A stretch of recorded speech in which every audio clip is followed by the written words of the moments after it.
The sunlight streamed through the wide kitchen windows, glancing off the pristine countertops and immaculate floor. I stood by the sink, a coffee mug in hand, staring at the perfectly trimmed garden outside. It was beautiful, too controlled, much like my life. Bending over his laptop at the dining table, Ben sipped his coffee, his eyes flicking across the screen, consumed by another work email. "Don't forget, I'll be late tonight. Conference call with Tokyo," he said absently, not looking up. "Of course," I replied, trying to inject warmth into my voice. It sounded hollow even to me. He didn't notice. He rarely did anymore. Our life was a polished routine, every detail curated for stability. The house, with its clean lines and muted tones, mirrored the state of our marriage. Functional, respectable, but devoid of the warmth I craved. I couldn't remember the last time Ben truly saw me, not as his wife, the efficient manager of our shared existence, but as Tessa, a woman with desires, dreams, and vulnerabilities. That evening, the quiet monotony was broken. The doorbell rang, and I heard Ben's quick footsteps down the hall. When I followed, I saw him embracing his younger brother, Logan. They laughed and clapped each other on the back, their dynamic so naturally easy it made me ache. "Logan, it's been too long," Ben exclaimed. "You remember Tessa?" Logan turned toward me, his easy smile lighting up the room. "Of course, how could I forget?" His tone was casual, but there was a glint in his eye that unsettled me. He looked older than I remembered, his boyish charm now edged with something sharper. His confidence filled the space, effortless and magnetic, so unlike Ben's measured composure. Dinner was a strange affair. Logan dominated the conversation with stories from his travels, his words peppered with humor and a faint trace of cynicism. I found myself smiling more than I had in weeks. Ben, predictably, steered the conversation back to work, to projects, to plans. Logan indulged him, but his gaze wandered back to me, lingering just a moment too long. "So, Tessa?" he said, his voice cutting through Ben's latest monologue. "How do you survive with this one always buried in his spreadsheets?" His question was delivered with a grin, but there was an undercurrent of sincerity. I hesitated, feeling the weight of both men's attention. "Oh, I manage," I said lightly, but my hand trembled slightly as I reached for my glass. Logan noticed.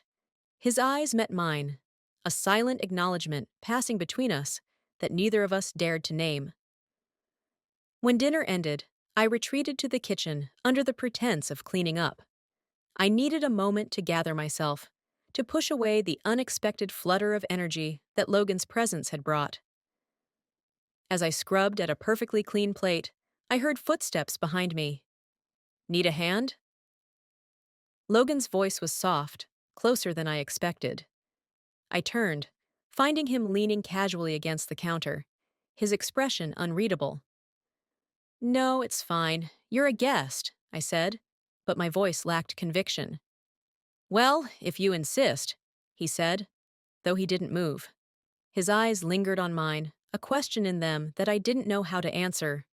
For a moment, the air between us felt charged, as though something unsaid hovered just out of reach. Then, with a faint smile, he pushed off the counter and left the room.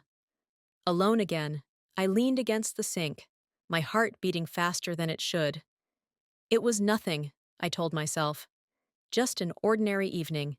Yet, as I lay in bed that night beside Ben, who was already asleep, I couldn't shake the memory of Logan's eyes, the way they had looked at me as though I were something more than invisible.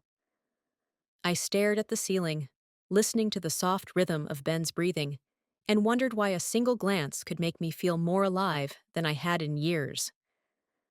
The house was quiet, save for the faint hum of the refrigerator and the occasional creak of the old floorboards. It was well past midnight when I slipped out of bed, the dryness in my throat pulling me toward the kitchen. Ben had fallen asleep hours ago, his steady breathing a reminder of how predictable our nights had become. I didn't expect to see anyone, so when I turned the corner and found Logan sitting at the kitchen island, a mug of coffee in his hand, My steps faltered. His hair was disheveled, and his shirt hung loosely on him, giving him an air of casual nonchalance. Couldn't sleep? He asked, his voice low, almost conspiratorial. Just thirsty, I replied, reaching for a glass. Coffee's probably the wrong choice then, he said with a faint smile, taking a slow sip. I chuckled softly, more out of nervousness than amusement, and turned toward the sink. The cool water flowed over my fingers as I filled the glass, but I could feel his eyes on me, the weight of his gaze heavier than the silence in the room. When I turned back, he was watching me, his expression curious but guarded. You seem restless, he said. I hesitated, unsure of how much I wanted to reveal. It's just been a long day, I offered, though even to me, the words felt inadequate. Logan tilted his head slightly, studying me. You know, he said, his tone shifting, long days have a way of stretching into long nights if you let them. I gave him a questioning look, and he continued. That's how it was with me and Olivia. We'd sit up, talk, try to figure out what went wrong, until we just stopped trying altogether. Olivia? I asked, the name unfamiliar. My ex, he explained, his gaze dropping to the dark liquid in his mug. It didn't end well. I guess I thought love would be enough. But sometimes, it just isn't. There was a vulnerability in his voice that I hadn't expected. For a moment, I saw a crack in his confident exterior, a glimpse of the man beneath the charm. I'm sorry, I said softly, unsure of what else to offer. He shrugged, a rueful smile tugging at the corner of his mouth. Don't be. If anything, it taught me to pay attention, to really see people, you know? His words hung in the air, and I felt their weight. That's important, I said, my voice barely above a whisper. To be seen. Logan's eyes met mine, and for a moment, neither of us spoke. The space between us felt charged, like the stillness before a storm. You're a bit of a mystery yourself, aren't you? He said suddenly, breaking the silence. I blinked, caught off guard. Me? Hardly. Oh, I don't know, he said, leaning back in his chair. There's something about you, Tessa, like you're hiding pieces of yourself, keeping them locked away. I tried to laugh it off. That's quite the analysis for someone who barely knows me. I'd like to, he said simply, his tone disarming. The words settled between us, and I felt my breath hitch. He wasn't flirting, at least not overtly, but there was an intimacy in his voice that made my pulse quicken. You shouldn't say things like that, I said finally, my voice unsteady. Why not? He asked, his expression unreadable. Because, I began, but the words caught in my throat. Logan stood then, closing the distance between us with a few slow steps. You're not as unreadable as you think, he said softly, his voice low and steady. Before I could respond, he leaned in, his lips brushing against mine, in a kiss that was both hesitant and electric. It lasted only a moment, just long enough for my pulse to race and my breath to catch in my chest. When he pulled back, his eyes searched mine, as if waiting for me to say something, to push him away, to tell him it was a mistake. But I didn't. Instead, I turned abruptly, gripping the glass in my hand as though it could anchor me. I should go, I said, my voice barely audible. Logan didn't stop me, but his voice followed me as I left the room. Good night, Tessa. In the safety of our bedroom, I set the glass down on the nightstand with trembling hands. Ben lay motionless beside me, his face serene in sleep. I stared at him, the weight of what had just happened settling heavily on my chest. I should feel ashamed, I thought. And I did. At least, I told myself I did. But beneath the guilt, there was something else. A spark, a pull, a longing I hadn't felt in years. I climbed into bed, careful not to disturb him, and pulled the blanket up to my chin. My heart was still racing, the memory of Logan's kiss seared into my skin. As I stared at the ceiling, One thought echoed in my mind, unshakable and undeniable. I wanted more. The next morning, sunlight streamed through the kitchen windows as I prepared my coffee. The familiar sounds of Ben typing on his laptop filled the space. He had been up for hours, immersed in work, as usual. Logan walked in, his hair still slightly damp from a shower, and greeted us with a relaxed, "Good morning," his voice carrying a warmth that contrasted with Ben's distracted energy. I glanced up, managing a polite smile. "Morning," I replied, my voice more even than I expected. Ben barely looked up. "Morning," he muttered, his tone perfunctory. I tried to focus on the routine tasks of the day, but my thoughts betrayed me. Each time I felt Logan's presence nearby, it was as if my senses heightened. His casual confidence unsettled me in ways I couldn't explain. In the hallway, I turned a corner and nearly collided with him. He reached out to steady me, his hand brushing my arm. "Careful there," he said, his voice tinged with amusement. The touch lingered just long enough for my pulse to quicken before I pulled away, murmuring a flustered apology. The moments we shared were fleeting, yet charged. When I entered the living room, I caught him watching me from across the room. His expression was unreadable, but it sent a shiver down my spine. I felt exposed, as though he could see through every carefully constructed wall I had built. Ben, oblivious as always, remained engrossed in his work. His phone calls and emails consumed him, leaving little room for anything, or anyone, else. Later that afternoon, as I was wiping down the kitchen counters, my phone buzzed on the table. I picked it up and froze. It was a message from Logan. "Yesterday was foolish. Or was it?" The words seemed to echo in the silence. My chest tightened as I stared at the screen, my mind racing. I typed and deleted responses, each one more inadequate than the last. What could I say? How could I respond without encouraging him or myself? Finally, I settled on the only words that felt safe. "We can't." I set the phone down, exhaling shakily, as if those two words had drained the air from my lungs. The reply came almost instantly, and my heart skipped a beat. "We can't doesn't mean we shouldn't." I swallowed hard, my pulse thundering in my ears. His persistence was both infuriating and intoxicating. He was wrong, I knew he was, but the way his words lingered in my mind told me I didn't entirely believe it. That evening, I decided to reclaim some semblance of control. I pulled out a dress that had been tucked in the back of my closet for months, a deep burgundy one that hugged my figure just enough to feel daring. When I walked into the room, Ben glanced up briefly, his gaze flickering over me, before returning to his laptop. "You look nice," he said, his tone flat and distracted. Frustration simmered under my skin, sharp and unrelenting. It wasn't just the lack of attention, it was the absence of feeling. Moments later, Logan entered. His steps faltered for a brief second when he saw me. His eyes swept over me, deliberate but not intrusive, and something in his expression softened. "You look beautiful," he said quietly, his voice so low that only I could hear. Heat rose to my cheeks, and I turned toward the dining table, pretending to adjust the napkins. My hands trembled, betraying the calm facade I struggled to maintain. Dinner was an exercise in restraint. Ben talked about work as if nothing else in the world mattered. Logan, as always, brought humor to the conversation, teasing Ben in ways that had me stifling laughter. But beneath the surface, there was an undercurrent I couldn't ignore.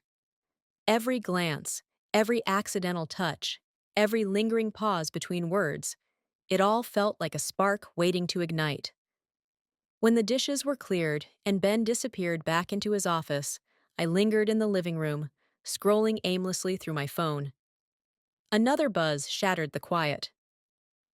"What do you want from me?" I typed, my fingers trembling as I hit send. His response came quickly, almost as though he had been waiting for it. "Another moment, like yesterday." My breath caught as I read the words, the weight of them pressing against my chest. I should have told him to stop. I should have said something, anything, to end this. But I didn't.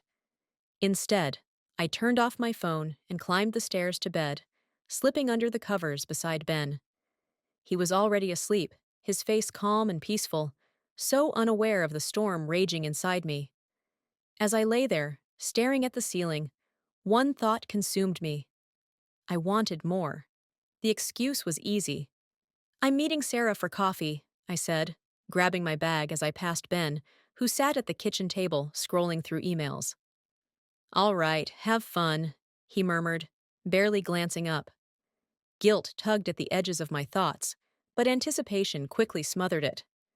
Logan had asked me to see his workshop, and I couldn't bring myself to say no.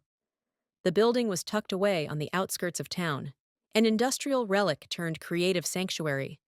When I stepped inside, the air was thick with the scent of sawdust and varnish.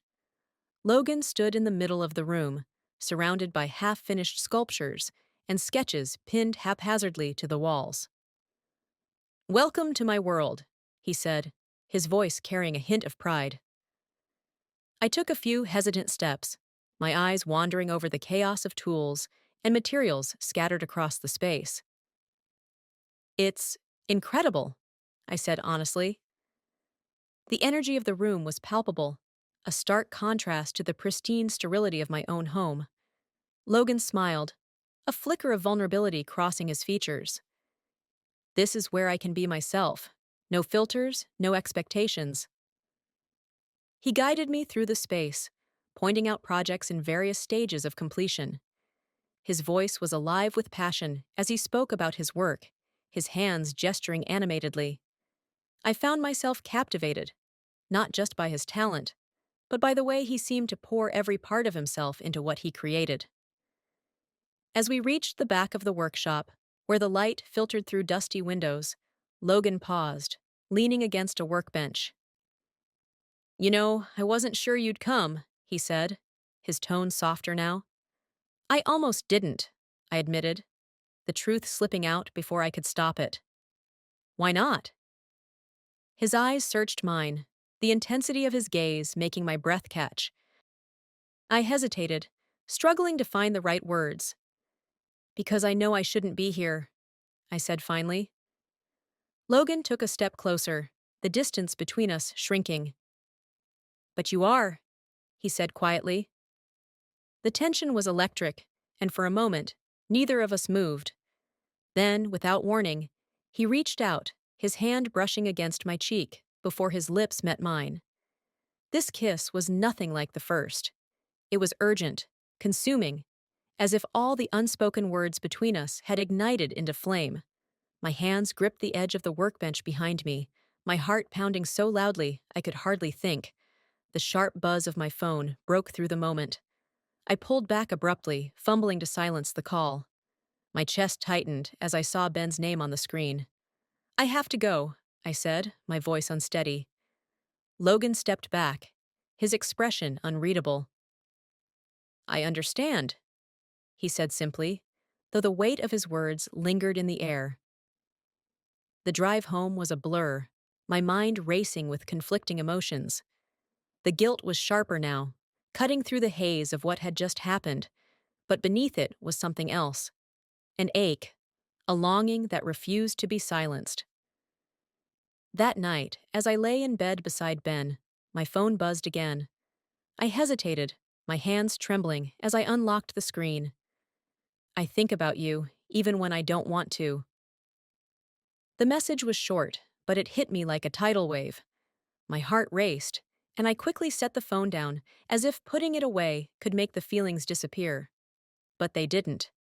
His words echoed in my mind, louder than anything else, and I knew there was no escaping what had already begun. Logan arrived just after dinner, his bag slung casually over his shoulder and a bottle of wine in his hand. Ben greeted him warmly, pulling him into a firm handshake before ushering him inside. I stood a few steps back, my heart racing. His presence in the house felt like a storm brewing, its tension thick and inescapable. "Thought I'd come hang out for the weekend," Logan said, his smile easy, but his eyes locking with mine for a fleeting moment. Good timing, Ben replied. I could use a distraction from work. I forced a smile, though my hands were already trembling. As we settled in the living room, I felt Logan's gaze land on me more than once. His eyes carried a silent weight, a shared knowledge that made my pulse quicken. The air between us was charged throughout the evening. Every time our gazes met, it felt like a spark igniting in the space between us. I tried to focus on Ben's conversation about his latest project, but Logan's presence was overwhelming. Can you grab the wine opener, Tessa? Ben asked, pulling me from my thoughts. Of course, I murmured. Standing so quickly, my chair scraped against the floor. I retreated to the kitchen, clutching the counter for balance, trying to steady my breathing. When I returned, Logan's smile was faint, almost knowing, and I had to avert my eyes to keep from unraveling. The evening dragged on, the tension building with every passing moment. When Ben finally excused himself to check his emails, Logan and I were left alone. The silence between us was deafening. You're quiet tonight, Logan said, his voice soft but probing. I hesitated, my fingers brushing the edge of my glass. Just tired. He leaned forward slightly, his expression unreadable. That's not it. Before I could respond, Ben's footsteps echoed down the hallway, and Logan leaned back casually, as if nothing had happened. Later that night, unable to sleep, I wandered into the garage, hoping the quiet space would calm my restless mind. I didn't expect to find Logan there, leaning against the workbench, his arms crossed. Couldn't sleep either, he asked, his voice low and familiar in the dim light. I froze for a moment before stepping further into the room. Just needed some air. He watched me, his gaze steady and searching. You're not okay, are you? I turned away, my fingers brushing the cold surface of the workbench. I don't know what you mean. Yes, you do, he said, taking a step closer. His presence behind me was magnetic, pulling me into the space he occupied. Logan, I whispered, my voice trembling. We can't keep doing this. I know, he said, though his tone betrayed him. He reached out, his hand brushing against mine. The contact was brief but electric, and I felt my resolve slipping. Before I could stop myself, I turned to face him. His eyes met mine, and for a moment, the world outside the garage ceased to exist. The intensity of his gaze overwhelmed me, and I realized with startling clarity how far I had already fallen. The sound of the door opening upstairs broke the moment. I stepped back abruptly, my heart pounding, as I realized how close we had come to crossing an even more dangerous line. We should go, I said quickly, my voice unsteady. Logan didn't argue, but the look in his eyes told me this wasn't over. The next morning, I moved through the house like a ghost, my mind clouded with guilt and confusion. Ben watched me more closely than usual, his brow furrowed as I fumbled through breakfast. Everything okay? He asked, his tone casual but tinged with suspicion. I nodded too quickly, avoiding his eyes. Of course. Just tired. He didn't seem convinced. His gaze lingered a moment longer before he turned back to his coffee. The cracks in my carefully constructed facade were starting to show, and I knew Ben could see them. But the thought of stopping, of pulling away from Logan entirely, felt impossible. I was losing control, and the worst part was, I wasn't sure I wanted to stop. The morning began with its usual rhythm. Ben hurried through breakfast, glancing at his watch more often than at me. The sound of his chair scraping against the floor as he stood to leave felt sharper, more jarring than usual. I'll be back late, he said, already grabbing his bag. Big presentation today. I nodded, forcing a smile. Good luck. His response was a distracted murmur as he closed the door behind him. The silence that followed was deafening. I stood frozen for a moment, the absence of his presence leaving an unexpected void. Then I heard footsteps behind me. You're not going to miss him, are you? Logan's voice carried a teasing edge, but there was something else beneath it. Something heavier. I turned to find him leaning against the doorframe, his gaze steady, his expression unreadable. "That's not fair," I said quietly, though my voice lacked conviction. He stepped closer, his movements deliberate. "Fair or not, it's the truth." The space between us seemed to shrink on its own. My heart pounded in my chest, a wild, erratic rhythm that drowned out the logical voice in my head. "Logan, we can't," I began, but the words were silenced as he closed the distance between us. His hands found my waist, pulling me toward him, and his lips captured mine in a kiss that was nothing short of a storm. This wasn't like the other times. It wasn't hesitant or tentative. It was raw, consuming, a culmination of every stolen glance and unspoken word. My hands clutched at his shoulders, as if holding on to him could keep me grounded against the whirlwind of emotions threatening to sweep me away. But the sound of my phone buzzing on the counter shattered the moment like glass hitting the floor. I pulled away abruptly, breathless and disoriented, as reality crashed back in. "I need to check that," I said, my voice barely above a whisper. Logan stepped back, his expression a mix of frustration and resignation. "Of course," he said, his tone guarded now. I grabbed my phone, scanning the screen. It was a message from Ben, a simple note reminding me to pick up something from the store. Relief and guilt collided in my chest, leaving me hollow. The rest of the day passed in a haze. Logan disappeared into his own space, leaving me alone with my thoughts. By evening, the weight of my actions had begun to press harder, suffocating me with its inevitability. It was later that night, when Ben returned home, that the dam finally broke. I was in the kitchen, tidying up, when I heard him call my name. His voice carried an edge I hadn't heard before. "Whose message is this?" he asked, stepping into the room with his phone in hand. My blood ran cold. "What?" He held up the screen, and I saw it immediately. One of Logan's messages. A careless note I hadn't deleted. The words weren't explicit, but the familiarity in them left no room for doubt. "I can't stop thinking about you," Ben read aloud, his voice tight with anger. "Care to explain?" I opened my mouth to speak, but no sound came out. Panic surged through me, and my mind raced for a way to undo what was already unraveling. "It's not what you think," I stammered, my voice shaking. Ben's eyes darkened. "Then tell me what it is, Tessa, because from where I'm standing, it doesn't look good." I felt the walls closing in around me, the weight of my secrets threatening to crush me. "It's nothing," I lied, my voice breaking, but his silence told me he didn't believe me. He turned and left the room without another word, leaving me alone with the crushing reality of what I'd done. I clutched the counter for support, my breaths shallow and ragged. My world was unraveling, and I had no idea how to stop it. The air in the house was thick with silence, every sound amplified in the absence of normalcy. I sat at the kitchen table, my hands clasped tightly in my lap, staring at the uneaten toast in front of me. Ben had barely spoken since the previous night, his anger simmering beneath the surface. When he finally entered the room, his footsteps were heavy, deliberate.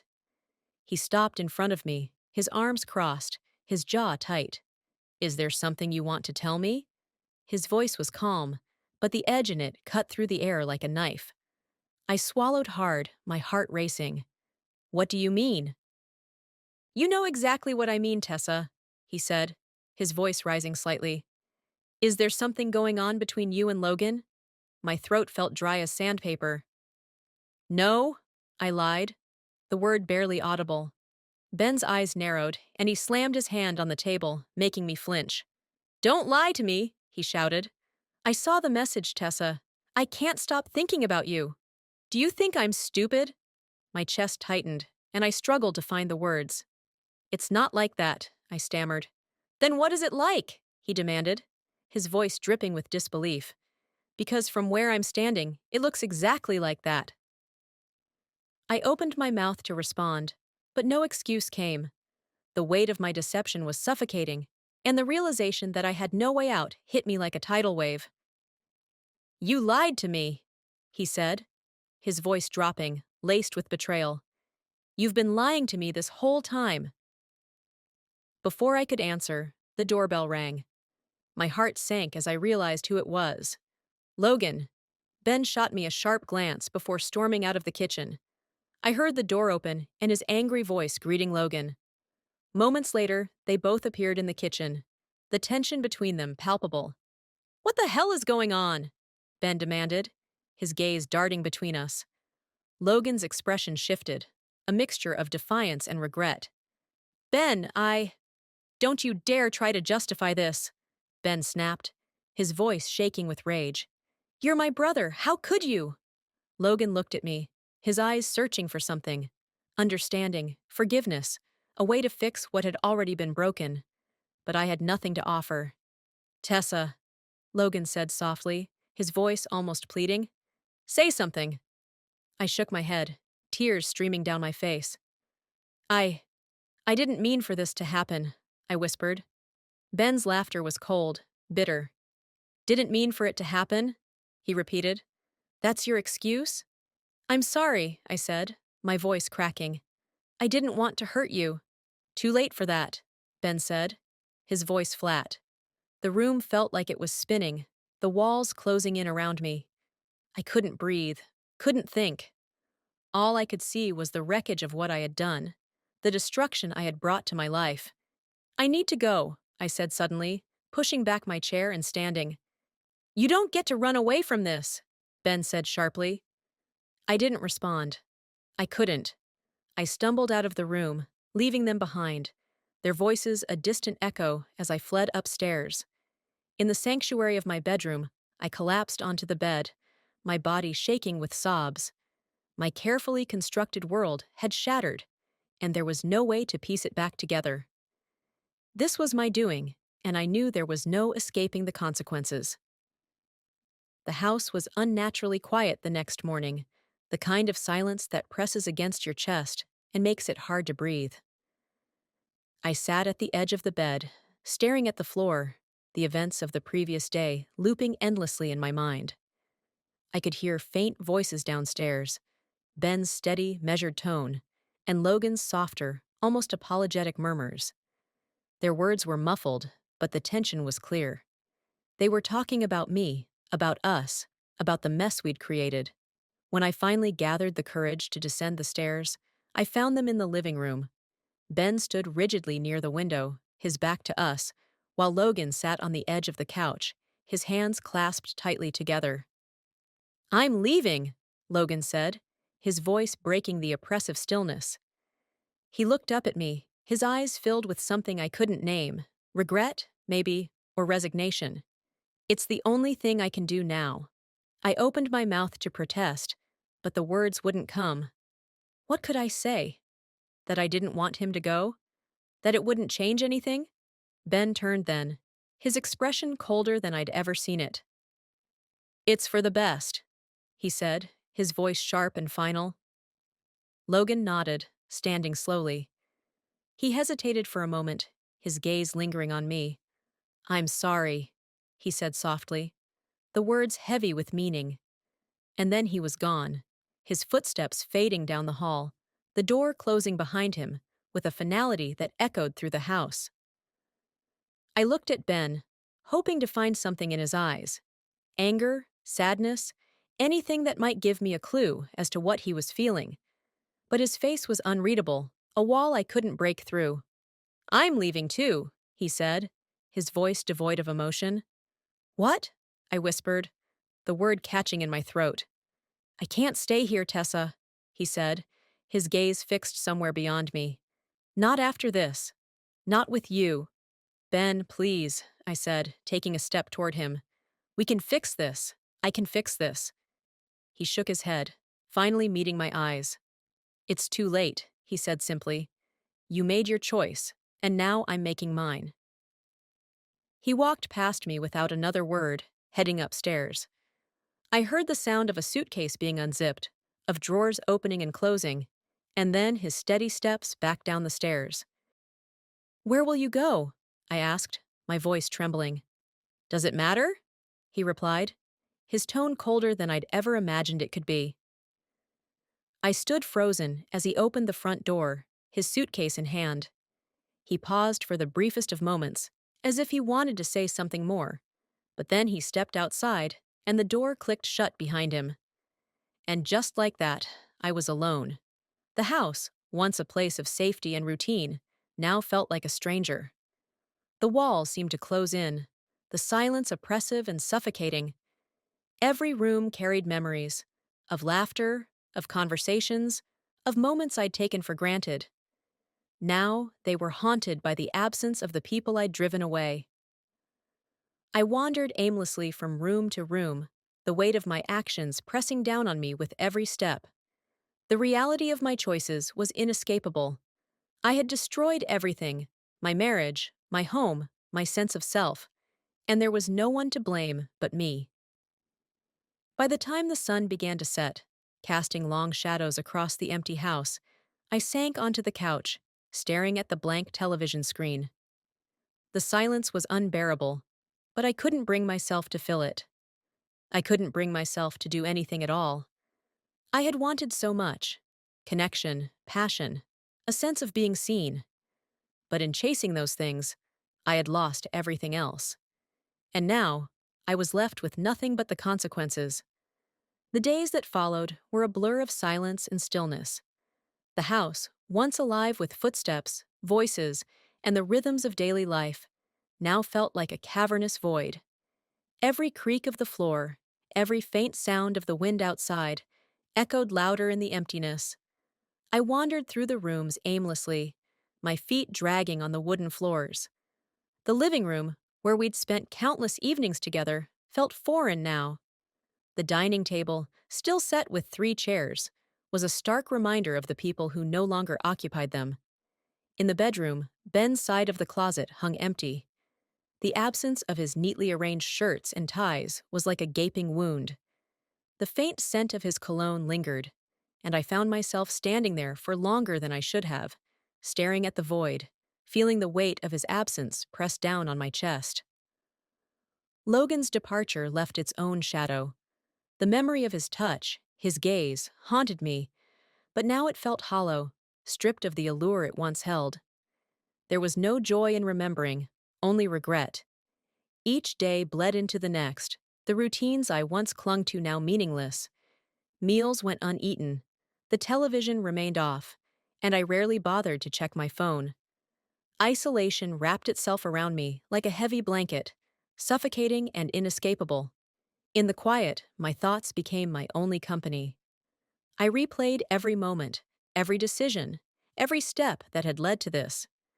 I'd wanted so much: to feel alive, to be desired, to break free from the monotony that had crept into my life. But in chasing that fleeting spark, I had destroyed everything else. I thought about Ben, his face a mixture of pain and anger as he confronted me. He'd given me years of stability, care, and devotion, and I had thrown it away for something that now felt insignificant. He had deserved better, better than my lies, better than my betrayal. I thought about Logan, the fire he had ignited in me, and how quickly it had consumed everything in its path. He had seen me in a way Ben hadn't, but that vision had been flawed, incomplete. It wasn't love. It was a selfish need to fill the emptiness I didn't understand. And I thought about myself, the choices I had made, the person I had become. I had been so desperate to feel something, anything, that I hadn't stopped to consider the cost. Now, standing in the ruins of my life, I realized that the emptiness I had tried to escape was still with me. Only now, it was deeper, more profound. The weight of it all settled heavily on my shoulders. The house around me was no longer a home. It was a mausoleum, a place filled with memories of what once was and what could never be again. I sat by the window that evening, the sky outside a dull gray, mirroring the haze in my mind. The world continued to move, cars passing by, neighbors going about their lives, while mine had come to a standstill. For the first time in days, tears began to fall, silent and steady. They weren't for Ben or Logan, or even for the life I'd lost. They were for myself, for the person I had been, the person I had wanted to be, and the person I had become. I had chased freedom and passion, but instead, I had imprisoned myself in solitude. As the sky darkened and the first stars appeared, I stayed by the window, watching the world I no longer felt a part of. I didn't know what came next, if there even was a next. All I knew was that I was alone. Months passed in quiet isolation, each day a blank slate that I had no energy to fill. But slowly, almost imperceptibly, the fog began to lift. The grief that had once consumed me dulled into something quieter, more bearable. The silence of the house no longer felt oppressive. It became a canvas, an invitation to rebuild. I started small, cleaning the spaces I had neglected for weeks, then reorganizing the kitchen, repainting the guest room. These small acts grounded me, giving me a sense of control in a life that had spiraled out of it. Without Ben, without Logan, I was left with only myself. At first, that realization had terrified me, but now I began to see it as an opportunity. For the first time in years, I wasn't defined by someone else's expectations or needs. The memories of my choices still lingered, and I didn't shy away from them. I let myself feel the full weight of my mistakes, examining them like scars that would never fully fade, but could teach me how to move forward. I started writing again, a hobby I had abandoned years ago. Words poured out of me in the evenings, filling the empty spaces with stories that were raw and unfiltered. They weren't for anyone else, just for me. Each sentence was a small step toward understanding myself better. I also reconnected with people I had drifted away from. Lunches with Sarah turned from awkward silences into genuine conversations. I admitted to her how much I had messed up, and instead of judgment, she offered me a quiet kind of support that I hadn't realized I needed. There were nights when the loneliness returned, sharp and biting, but I no longer tried to escape it. Instead, I let it remind me of what I had lost and what I had gained, the chance to rebuild, to learn how to be content in my own company. As the seasons changed, so did I. The house that had once felt suffocating now felt lighter, filled with the beginnings of a new life. I sold the dining table that seated three and replaced it with one meant for two, just me and whoever I might choose to invite into my life. One evening, as the sun set in a blaze of orange and pink, I stood by the window, a cup of tea warming my hands.